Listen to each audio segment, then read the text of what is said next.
Shalom Bapak Ibu dan saudara-saudaraku yang dikasih dalam nama Tuhan Yesus Kristus. Dimanapun saudara berada dan yang menyaksikan tayangan ini, tetaplah bersukacita dan bersyukur di hadapan Tuhan. Keadaan memang tidak menentu, tetapi Dia adalah Allah yang baik sampai selama-lamanya.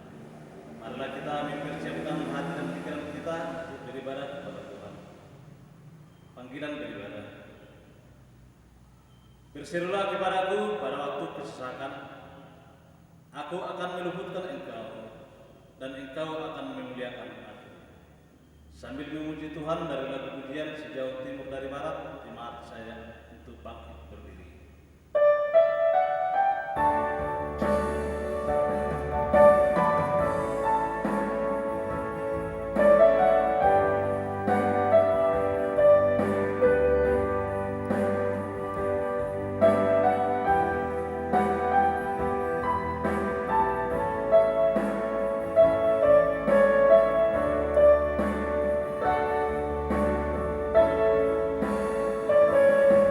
Sing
menghampiri tahta-Mu ya Tuhan.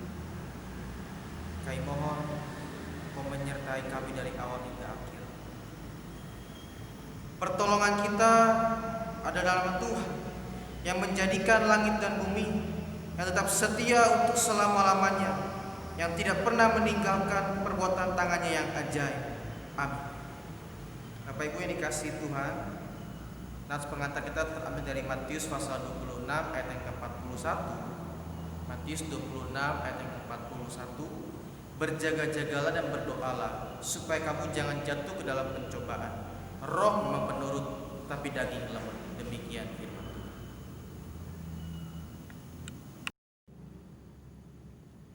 Kita kembali bernyanyi dari Hidup Pujian Tiada Terhenti.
Marilah kita mendengarkan hukum kasih, pengakuan dosa, dan doa pengampunan.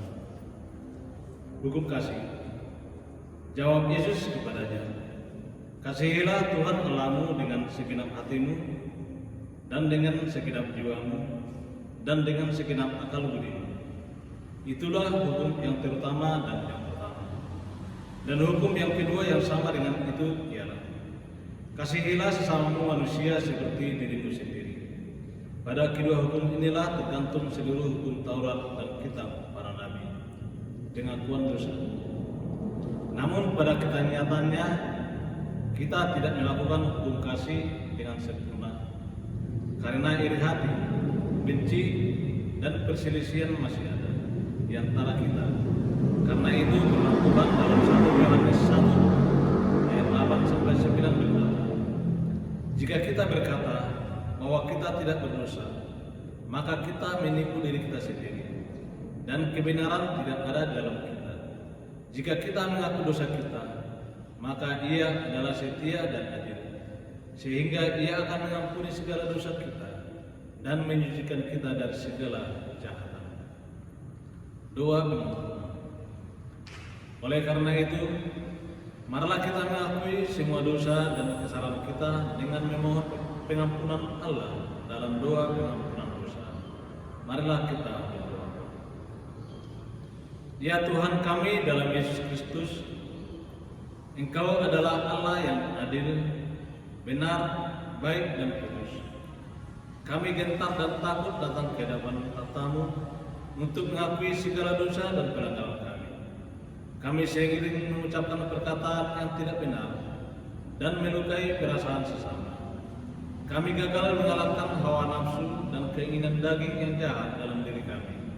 Kami tidak sungguh-sungguh melawan kejahatan dan juga tidak sungguh-sungguh melakukan perbuatan yang benar. Kadangkala kami membiarkan diri kami dipengaruhi dan dikuasai oleh dosa seperti dendam, kemarahan, dan kebencian. Kami pantas mendapat hukuman dari Tuhan, tetapi Engkau adalah Tuhan yang penuh kasih. Engkau tidak membalaskan kepada kami setimpal dengan dosa dan kejahatan kami. Sebab itu, kasihanilah kami, ya Allah, ampunilah dosa kami, karuniakanlah kami Roh-Mu yang kudus, agar kami dituntun untuk dapat melakukan perbuatan yang baik, benar, dan setia mengikuti Kristus, hingga kami beroleh hidup yang kekal, yang telah Engkau janjikan bagi setiap orang percaya kepada Anak-Mu, Yesus Kristus. Amin. Kita kembali bernyanyi dari pujian ada satu sebab.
Sebagaimana saudara-saudara kita di seluruh dunia turut mengucapkan, saya dan jemaat berdiri. Marilah kita ucapkan pengakuan iman rasul kita secara bersama-sama. Aku percaya kepada Allah Bapa yang Maha Kuasa, Khalik langit dan bumi, dan kepada Yesus Kristus, Anaknya yang tunggal Tuhan kita, yang dikandung daripada Roh Kudus, lahir dari yang menderita di bawah pemerintahan Pontius Pilatus, disalibkan, mati dan dikuburkan, turun ke dalam kerajaan maut, pada hari yang ketiga bangkit pula dari antara orang mati, naik ke surga, duduk di sebelah kanan Allah, Bapa yang Maha Kuasa, dan akan datang dari sana untuk menghakimi orang yang hidup dan yang mati. Aku percaya kepada Roh Kudus, gereja yang kudus dan terang, persekutuan orang kudus, pengampunan dosa, kebangkitan daging, dan hidup yang kekal. Amin. Jemaat bersilakan duduk. Untuk peserta jemaat kita pada minggu hari ini, yang pertama yang berulang tahun, Gembala, pendeta dan jemaat mengucapkan selamat ulang tahun kepada Ibu Neni K.O. Panjaitan, hutnya yang ke-25 Juni 2020. Kiranya Tuhan Yesus selalu menyertai dalam keluarga Ibu. Terima kasih. Yang kedua, kepada Bapak dan Ibu yang mau menyerahkan persembahan, bisa diantar ke rumah bendahara atau langsung ke rekening Gereja GKW Geraha Legenda Malaka. Demikianlah waktu kita untuk minggu hari ini. Tuhan Yesus memberkati.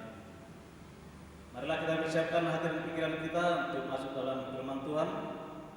Kita bernyanyi dari pujian Aku Mengasihi Engkau Yesus.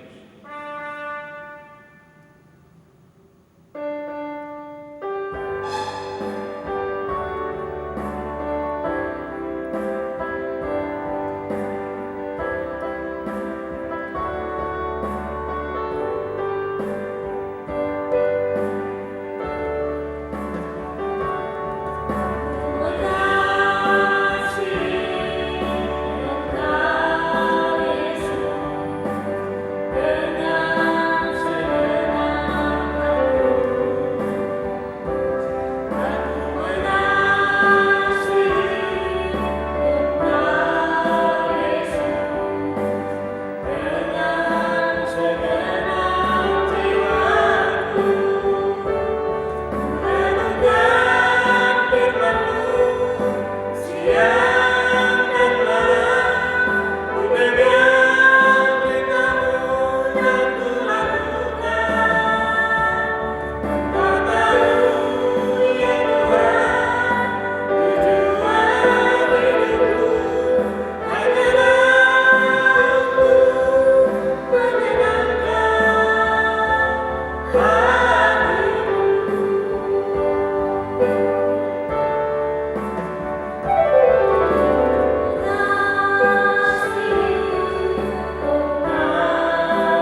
Mari kita berdoa.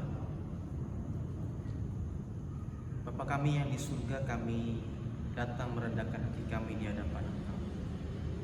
Kami datang untuk merenungkan kebenaran firman. Berbicara kepada kami Tuhan, supaya kami diperlengkapi oleh kebenaran firman Tuhan, dan firman-Mu itu mengubahkan kehidupan kami. Ampuni kami Tuhan, dan layakkan kami supaya kami berkenan mendengarkan sabda-Mu ya Tuhan, mendengarkan Engkau berbicara hati kami paling dalam. Hamba-Mu ini yang terbatas Tuhan, biarlah kiranya Engkau mengampuni terlebih dahulu. Biarlah semua yang diperkatakannya adalah perkataan Tuhan yang membangun kehidupan kami bersama-sama. Terima kasih Tuhan. Kami serahkan jam pemberitaan firman-Mu dalam tangan kuasa-Mu. Kami mohon Engkau menyertai kami. Terima kasih Tuhan. Dalam nama Yesus, haleluya. Amin. Bapak Ibu dikasih Tuhan, mari kita buka Alkitab kita di dalam Roma pasal 7 ayat yang ke-15, satu ayat saja. Roma pasal 7 ayat yang ke-15.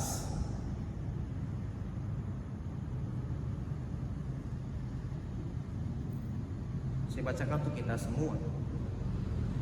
Sebab apa yang aku perbuat aku tidak tahu, karena bukan apa yang aku kehendaki yang aku perbuat, tetapi apa yang aku benci itulah yang aku perbuat. Sekali lagi, sebab apa yang aku perbuat aku tidak tahu, karena bukan apa yang aku kehendaki yang aku perbuat, tetapi apa yang aku benci itulah yang aku perbuat.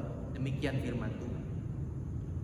Bapak Ibu Saudara yang dikasihi Tuhan Yesus, kita harus menyadari bahwa anugerah keselamatan yang Allah berikan kepada kita melalui karya keselamatan Yesus Kristus di kayu salib tidak hanya membuat manusia terbebas dari hukuman dosa atau hukuman kekal, namun juga Allah menempatkan manusia ke dalam posisi berkeadaan segambar dan serupa dengan Allah dalam gambar diri Tuhan Yesus. Sekali lagi saya katakan bahwa anugerah keselamatan yang kita terima dari Yesus Kristus di kayu salib tidak hanya membuat kita terlepas dari hukuman kekal, hukuman karena dosa, tetapi membuat kita semua juga ditempatkan oleh Allah pada posisi menjadi manusia yang berkeadaan segambar dan serupa dengan Allah dalam gambar diri Tuhan Yesus. Jadi tidak hanya terlepas dari hukuman dosa, hukuman kekal dalam keselamatan itu, tapi maju selangkah manusia yang menerima keselamatan atau meresponi anugerah keselamatan itu harus hidup sesuai dengan gambar Allah, supaya kembali kepada rencana Allah yang semula menciptakan manusia. Baiklah, kita menciptakan manusia yang segambar dan serupa dengan kita. Jadi itu tujuan keselamatan yang Allah berikan kepada kita. Nah, kalau kita memahami keselamatan itu dengan benar, maka kita semua memahami bahwa kita menjadi orang-orang Kristen yang terpanggil untuk mempunyai hidup yang berkualitas. Menjadi orang Kristen terpanggil menjadi orang-orang yang punya kehidupan yang berkualitas di hadapan Tuhan dan di hadapan sama kita semua. Berkualitas dalam arti kita menjadi manusia baru, manusia yang meninggalkan segala tabiat dosa kita. Kemudian kita menjadi manusia yang memuliakan Allah dalam seluruh kehidupan kita dan menjadi contoh bagi masyarakat luas di sana, sehingga orang lain bisa melihat dalam diri kita gambar Yesus sebagai Allah yang telah menyelamatkan manusia dari dosa-dosa. Nah, untuk itulah kita memahami di sini bahwa menjadi orang Kristen terpanggil menjadi orang yang berkualitas. Berbicara mengenai menjadi manusia yang berkualitas, itu bukan hal yang mudah, saudara. Itu hal yang sangat sulit yang harus dikerjakan selama kita hidup dalam dunia ini. Kalau kita memperhatikan bacaan tadi, khususnya dari ayat yang ke-13, Roma 7 ayat 13 sampai dengan ayat yang ke-26, kita bisa melihat fokus kepada ayat yang ke-15. Sebab apa yang aku perbuat aku tidak tahu, karena bukan apa yang aku kehendaki yang aku perbuat, tetapi apa yang aku benci, itulah yang aku perbuat.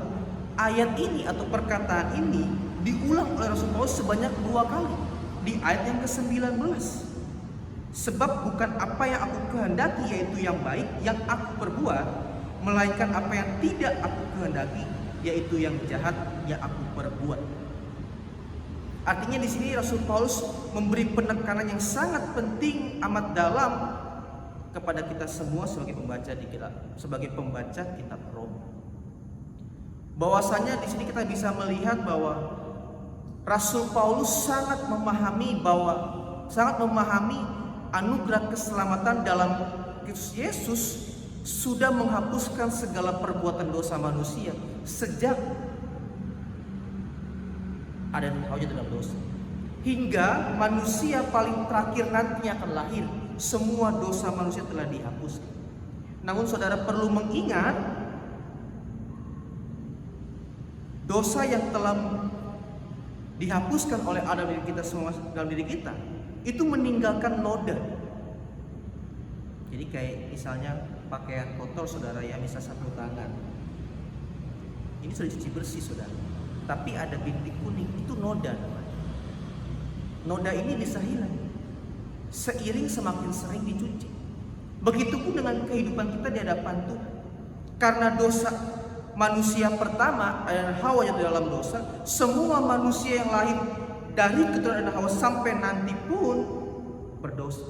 Tapi karena penebusan di kayu salib oleh Yesus Kristus, dosa dari keturunan Adam sampai nanti dosa terakhir manusia lahir sudah dihapuskan oleh Allah. Namun noda dosa itu menempel dalam diri kita.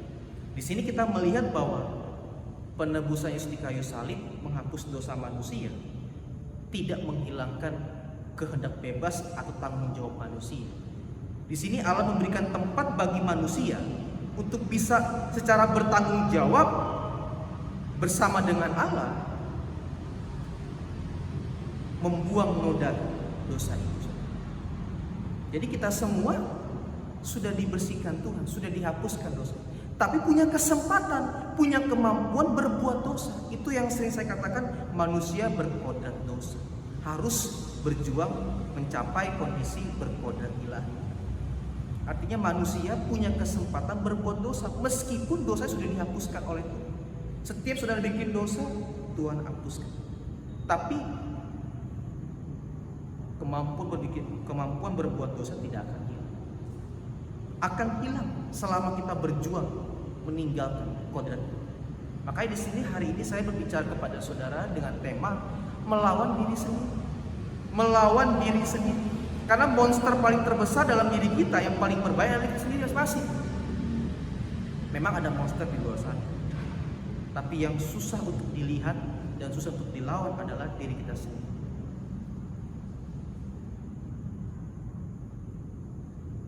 Noda dosa itu tinggal dan menjadi sifat alami manusia atau menjadi natur, menjadi tabiat manusia selama hidup.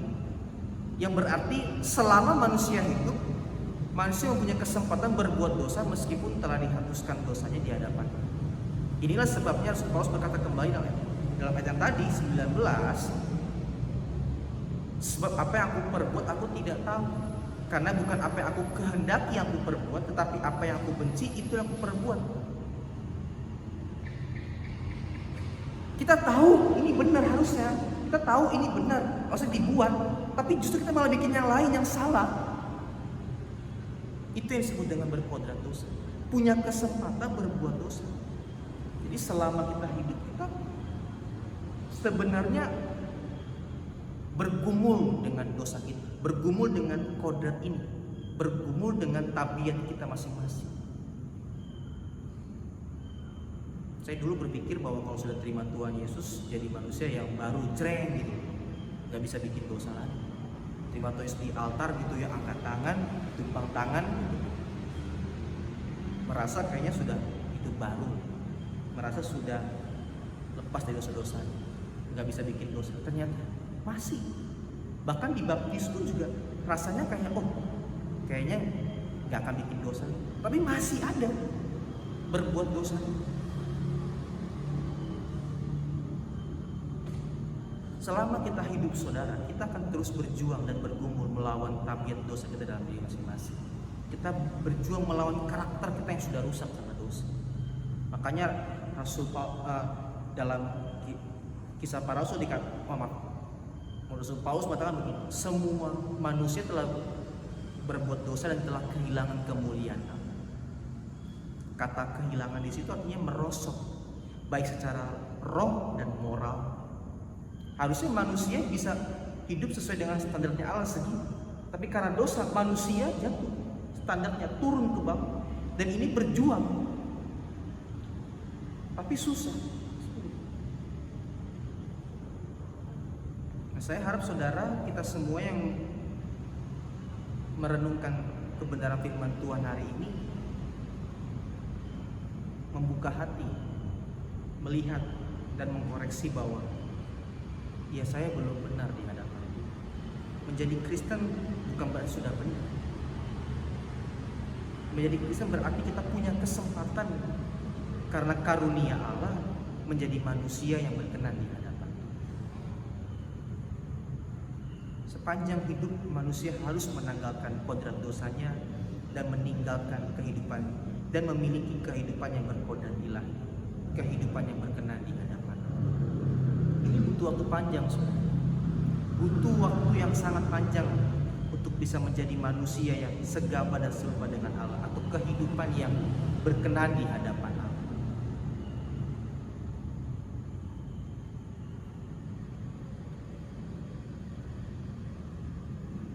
Memang kita semua sudah dikuduskan Allah melalui proses kayu salib, melalui karya di kayu salib.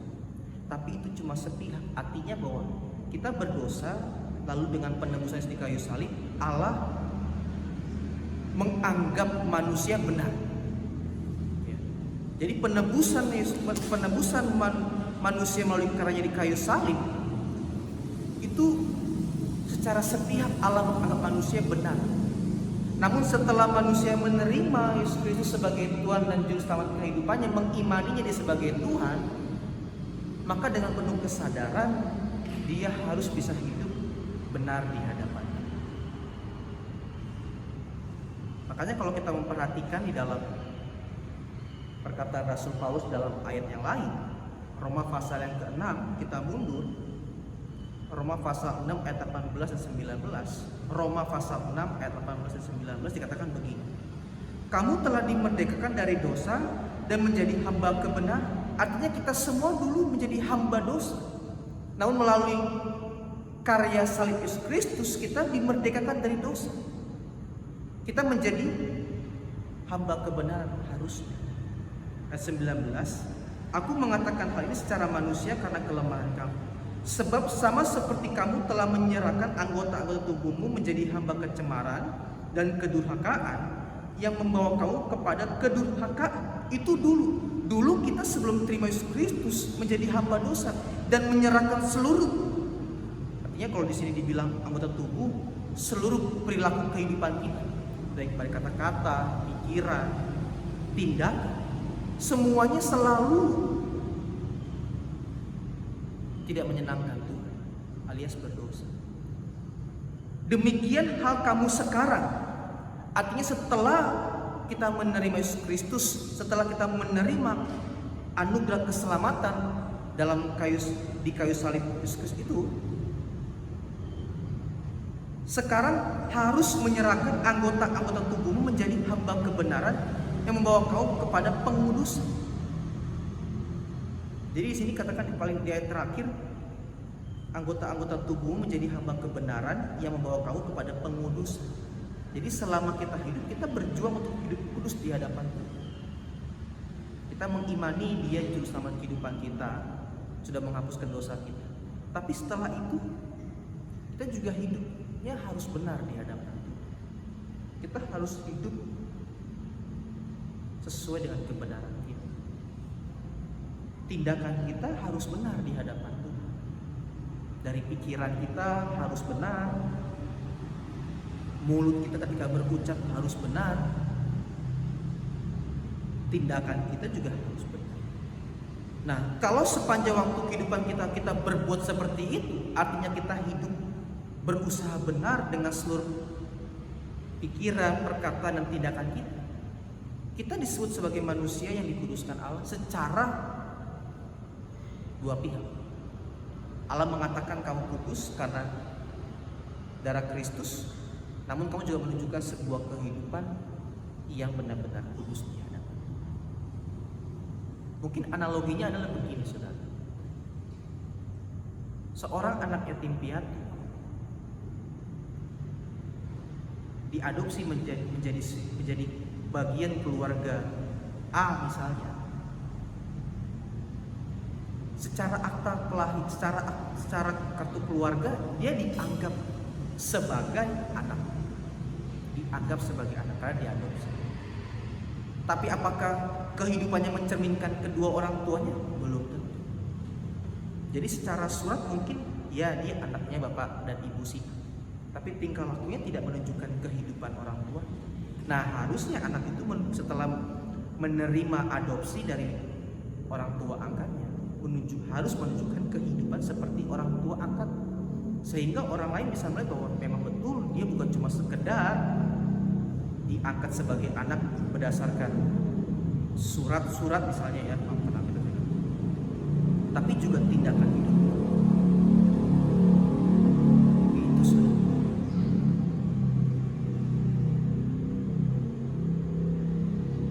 Demikian hal kamu sekarang harus menyerahkan anggota-anggota tubuhmu menjadi hamba kebenaran yang membawa kepada pengudusan. Pengudusan Allah melalui salib tidak secara otomatis atau sepihak membuat manusia menjadi kudus dalam seluruh perilaku hidup, melainkan Allah menyisakan ruang bagi manusia. Allah menyisakan ruang bagi manusia untuk bertanggung jawab atas keselamatan itu, yakni dengan kesadaran melepaskan perilaku tabiat yang membawanya kepada perilaku yang berdosa, yang tidak sesuai dengan kebenaran itu. Allah tidak meniadakan kehendak manusia dalam hal pengudusan. Demikian hal kamu sekarang harus menyerahkan anggota-anggota tubuhmu menjadi hamba kebenaran yang membawa kepada pengudusan. Artinya Allah minta orang percaya kesadarannya untuk hidup dalam kekudusan Allah setelah menerima anugerah keselamatan. Jadi saudara, menjadi Kristen bukan berarti mudah, makin sulit. Tapi ujungnya sebuah keindahan yang tiada tara. Kita menjadi manusia yang berkualitas, manusia yang menikmati kebahagiaan kekal, menjadi manusia yang menikmati kerajaan surga. Nah, sekarang kita tinggal pilih, mau bertahan dengan kekurangan kita atau kita berjuang melepas segala kekurangan. Bukan hal yang mudah, tapi saya percaya kalau kita percaya kepada Kristus, bagi Allah tidak ada yang mustahil. Amin, saudara. Sebab bukan apa yang aku kehendaki yaitu yang baik yang aku perbuat, melainkan apa yang tidak aku kehendaki yaitu yang jahat yang aku perbuat. Saya yakin pasti kita semua di sini pernah mengalami seperti itu. Sekali lagi saya katakan, pasti kita semua pernah mengalami keadaan seperti itu. Saya mikirnya tuh gitu, dan ini benar, bahkan sesuai dengan kebenaran firman Tuhan. Tapi dalam kehidupan sehari-hari saya malah bikin B, ini salah. Saya tahu ini benar, kenapa saya bikin yang ini yang salah? Artinya kan bahwa selama kita hidup kita selalu terjadi dilema, bingung. Saya tahu ini benar gitu loh. Tapi kenapa yang saya buat adalah yang salah? Inilah faktanya, saudara. Dalam hidup ini kita berjuang melawan tabiat dosa kita, melawan perilaku yang tidak mengimbangi pikiran. Makanya kalau saudara mengingat dalam perkataan Tuhan Yesus di dalam Injil Matius pasal 26, ya, Injil Matius pasal 26,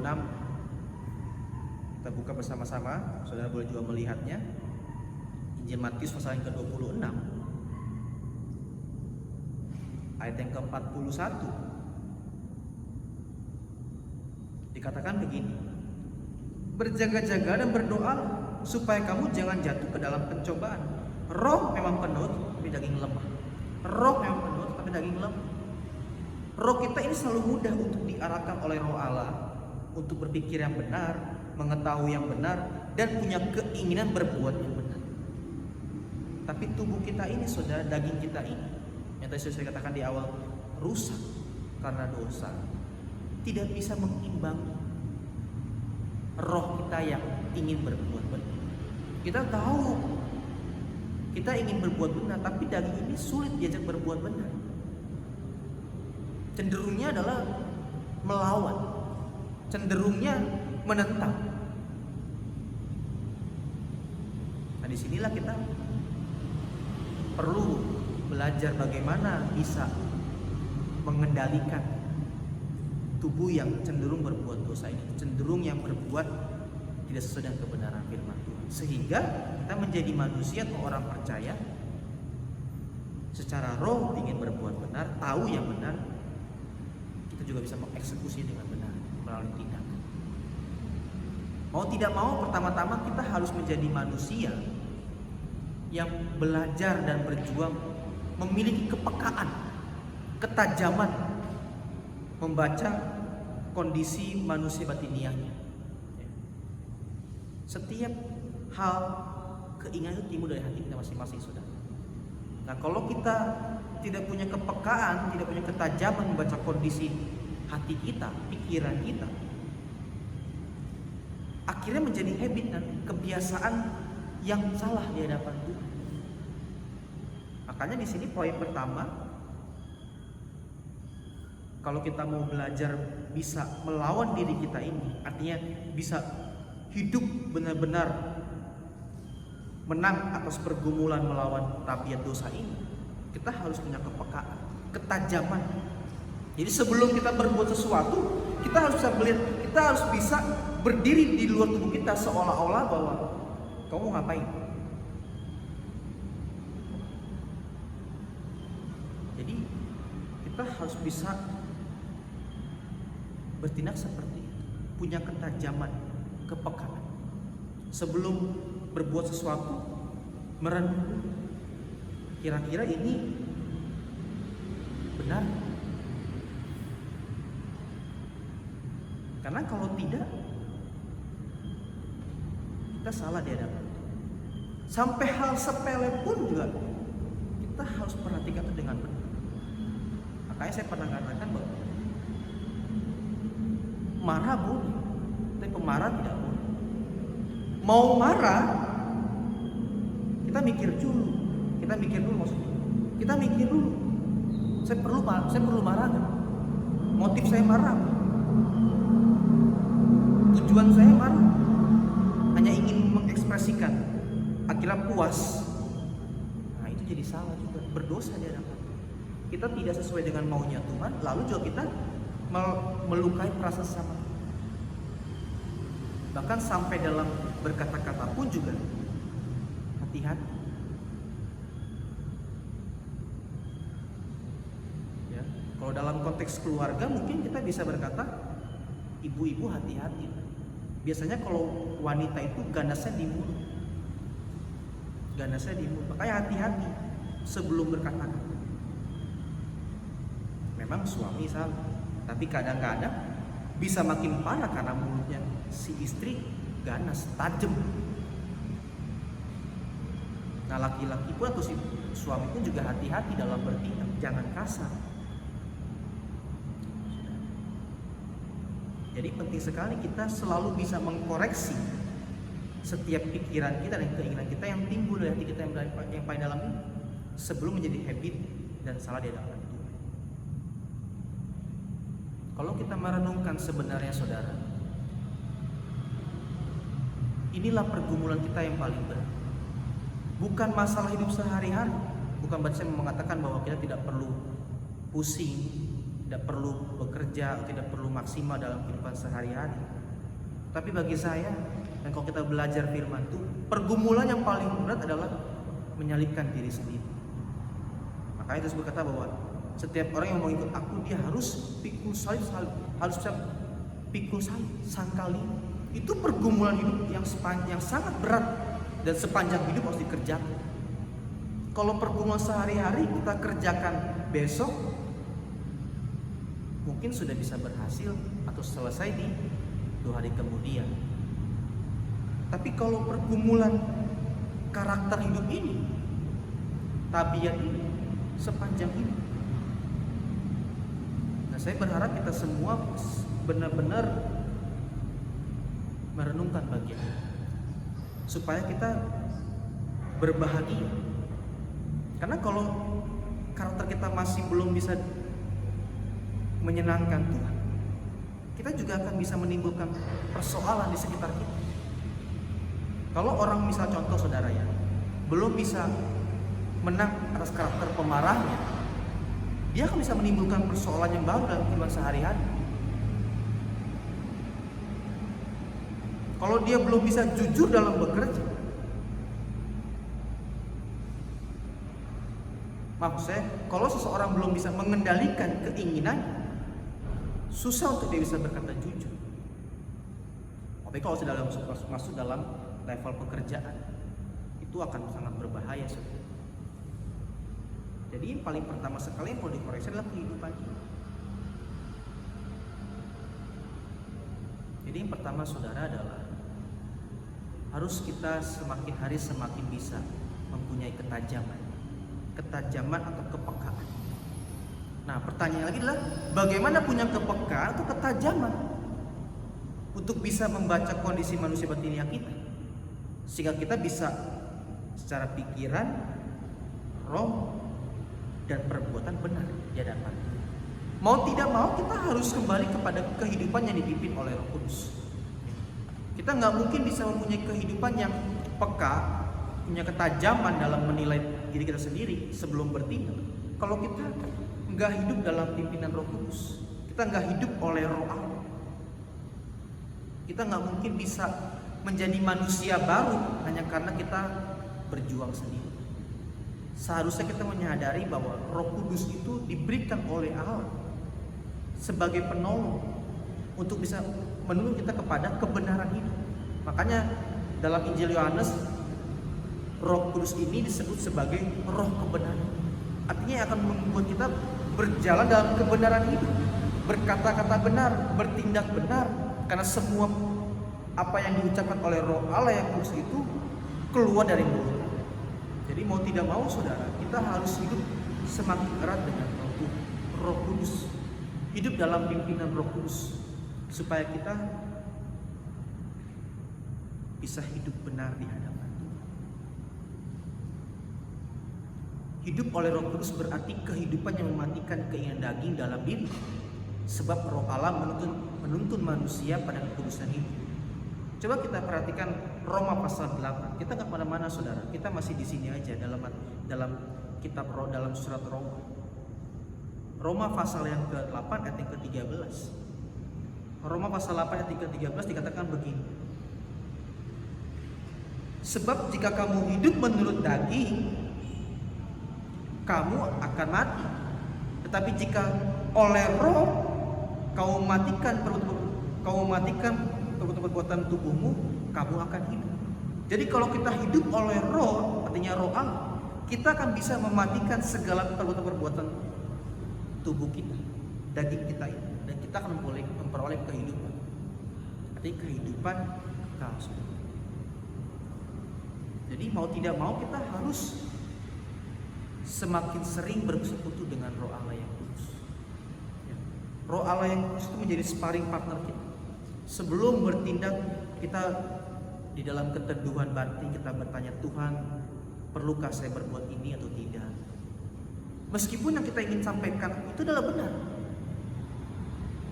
tapi kan tidak semua orang bisa meresponi apa yang kita sampaikan, meskipun itu benar, ditangkap benar juga oleh orang sekitar kita. Makanya kita di sini perlu sekali connect dengan Roh Tuhan, connect dengan Roh Kudus.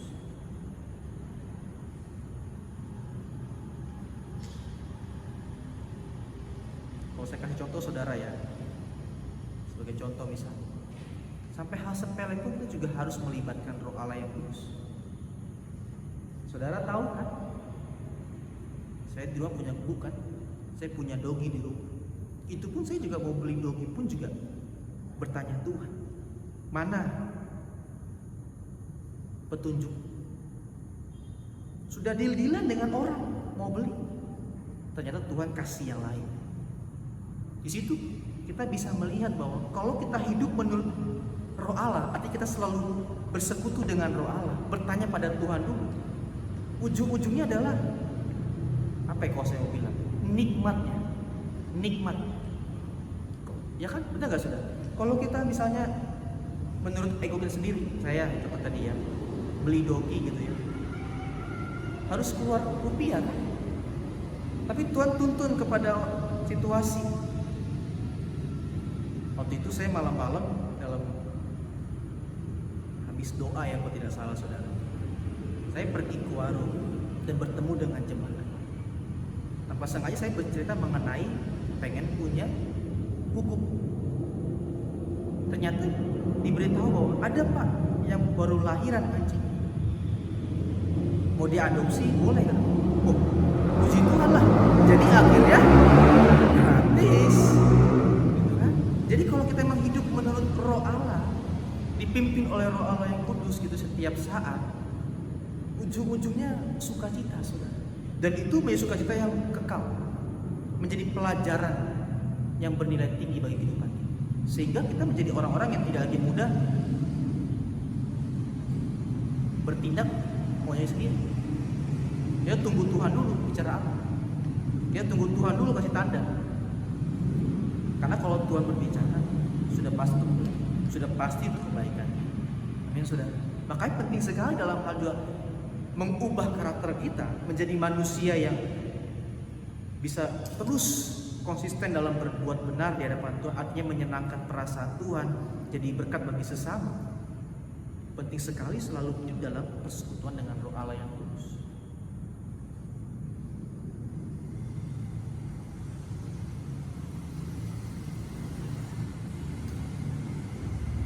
Dengan demikian saudara, implikasi atau penerapan dalam kehidupan sehari-hari mengenai apa yang saya sampaikan tadi itu sebenarnya membawa kita kepada sebuah kehidupan yang punya prinsip dalam Matius 26 ayat 21 ya. Harusnya orang percaya punya prinsip hidup, berjaga-jagalah dan berdoalah supaya kamu jangan jatuh ke dalam pencobaan. Roh memang penuh tetapi daging lemah. Jadi kita sebenarnya sedang dikirim oleh Tuhan dari tadi untuk punya kehidupan yang selalu berjaga-jaga, mawas diri, bukan kepada orang lain saja atau kepada situasi sekitar kita, tapi juga kepada diri sendiri, mawas diri, waspada. Ini timbul pikiran apa nih? Ini timbul keinginan apa nih? Dan akhirnya kita menjadi pribadi yang punya persekutuan. Berdoalah supaya kamu jangan jatuh ke dalam pencobaan. Roh memang menurut, tapi daging lemah. Kita harus menyadari saudara, daya tarik nafsu daging kita ini sangat kuat. Sangat kuat. Jangankan saudara, level pendeta pun juga bisa jatuh dalam dosa. Bisa. Makanya kita harus benar-benar bisa menghadapi tubuh kita ini yang sudah rusak, karakter kita yang sudah rusak, yang tidak bisa sampai pada kehendak Allah, tidak bisa melakukan kehendak Allah atau sulit melakukan kehendak Allah, dengan cara punya ketajaman, punya kemampuan untuk peka, melihat segala aura, kondisi manusia batinia kita. Nah, kalau kita peka terhadap sesuatu yang tidak menyenangkan Tuhan dalam diri ini, tentu saja kita sudah hidup dalam pimpinan Roh Kudus. Nah, kalau kita hidup dalam pimpinan Roh Kudus, kita menjadi manusia-manusia yang sedang berjalan dalam menaklukkan daging kita ini. Konsisten kita melakukan ini, konsisten kita melakukan kepekaan, mengkoreksi diri kita ini, konsisten hidup dalam pimpinan Roh Kudus, kita menjadi manusia yang sangat mampu melawan daging kita ini sendiri, sehingga kita menjadi manusia-manusia yang tampil di hadapan sesama kita, di hadapan Tuhan, yang memuliakan Tuhan dan menyenangkan hati semua orang. Kiranya renungan firman Tuhan hari ini memberkati kita semua. Amin.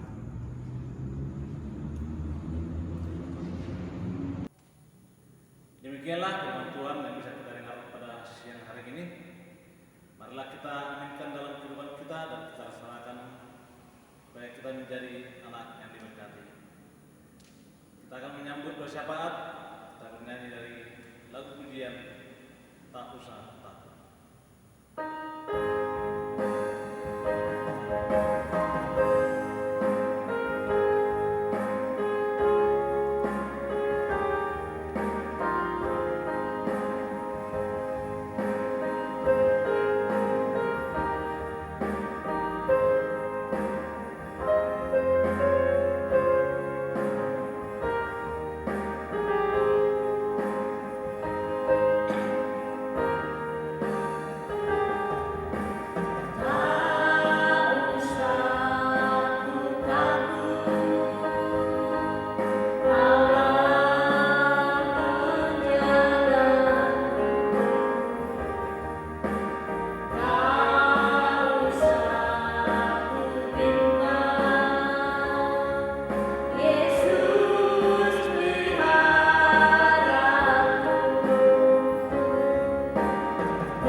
kami yang di surga, terima kasih untuk firman-Mu. Biarlah kami Tuhan bukan cuma sekedar menjadi pendengar firman, tapi kami juga menjadi pelaku kebenaran firman Tuhan, supaya nampak dalam kehidupan kami pribadi-Mu yang agung, dan kami pun juga menjadi pribadi-pribadi yang memuliakan Allah, dan orang lain juga boleh melihat Tuhan dalam kehidupan kami. Tanamkan firman ilahi kami masing-masing ya Tuhan, supaya berbuah lebat dalam kehidupan kami. Terima kasih Tuhan untuk renungan firman pada hari ini. Bapa kami yang di surga, kami juga berdoa bagi bangsa Indonesia ini. Dengan tulus kami serahkan bangsa Indonesia ini ke hadapan Engkau Tuhan.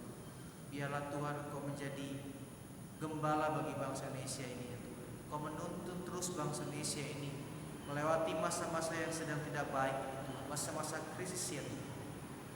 Kami percaya Tuhan, kalau Tuhan yang memimpin bangsa Indonesia ini Tuhan, maka bangsa ini bisa berjuang melewati masa-masa yang tidak baik ini.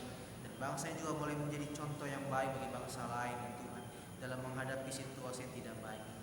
Kami berdoa kepadamu Tuhan, kami meminta biarlah Kau curahkan hikmat-Mu Tuhan, pimpinan Roh-Mu yang kudus kepada pemimpin kami, Bapak Jokowi ya Tuhan, bahkan juga Bapak Maruf, Bapak Kiai Haji Maruf Amin ya Tuhan.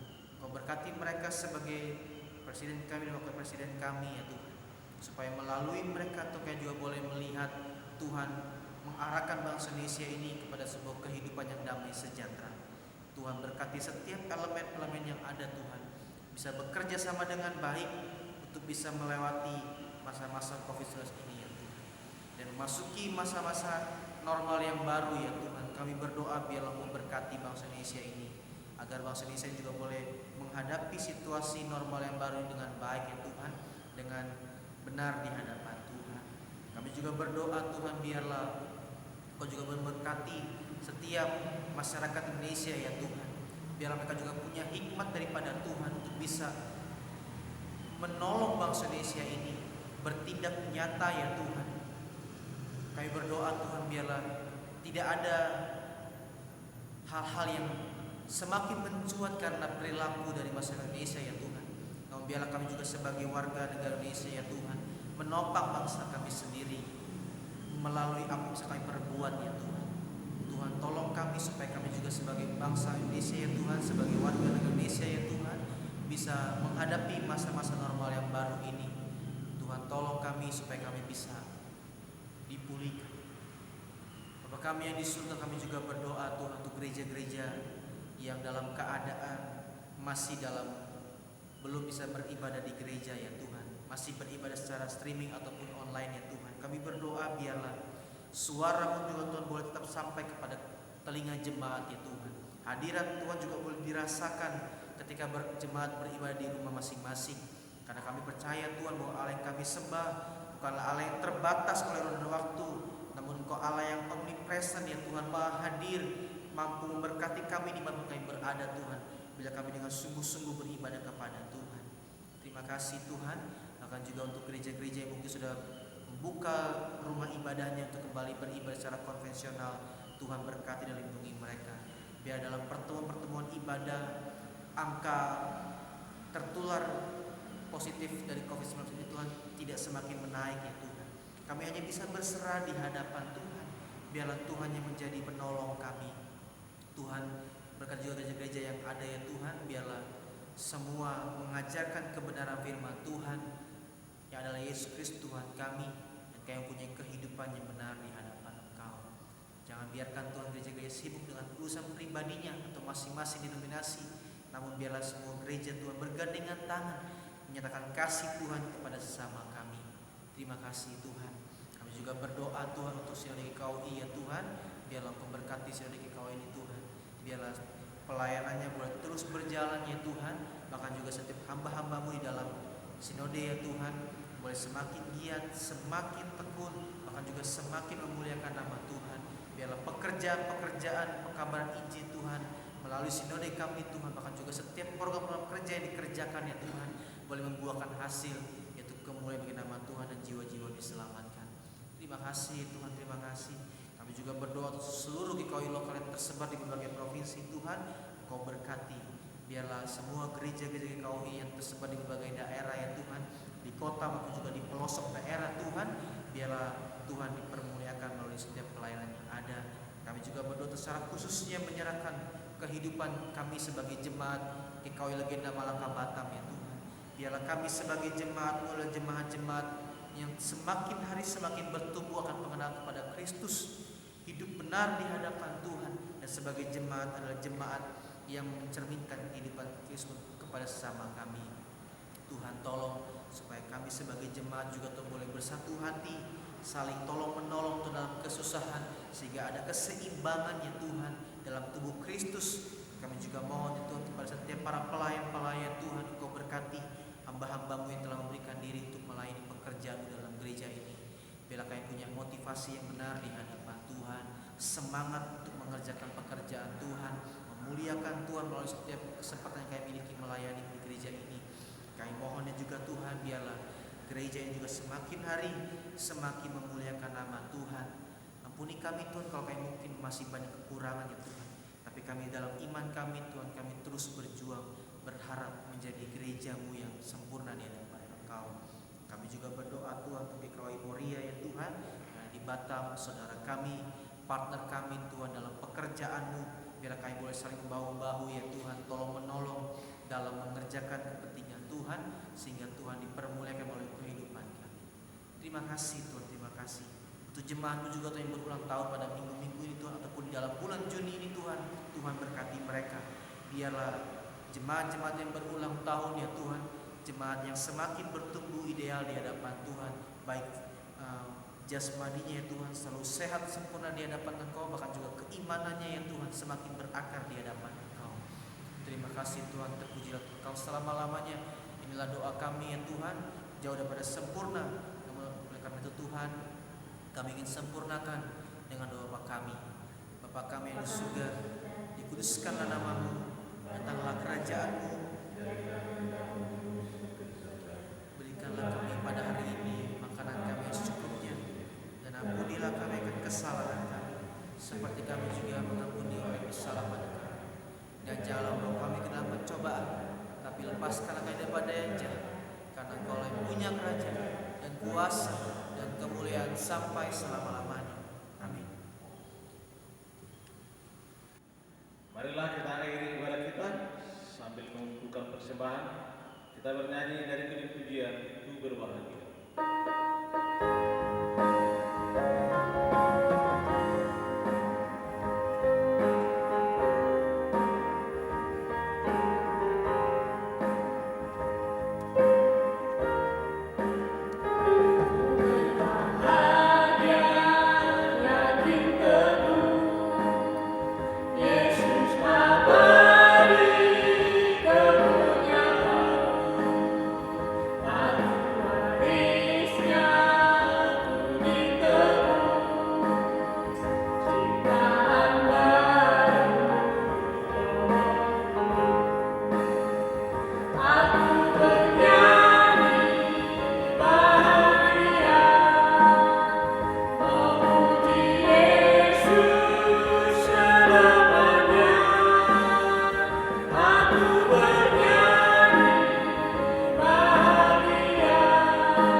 Bapa di surga, kiranya Engkau berkenan menerima ibadah kami pada hari ini. Engkau dipermuliakan dalam ibadah kami. Jemaat yang dikasihi Tuhan, terimalah berkat Tuhan. Hiduplah di dalam Tuhan dan jadilah pribadi yang memuliakan Allah dan penolong bagi sesama. Tuhan memberkati engkau dan melindungi engkau. Tuhan menyinari engkau dengan wajah-Nya dan memberi engkau kasih karunia. Tuhan menghadapkan wajah-Nya kepadamu dan memberi engkau damai sejahtera. Amin. Bapa, terima kasih.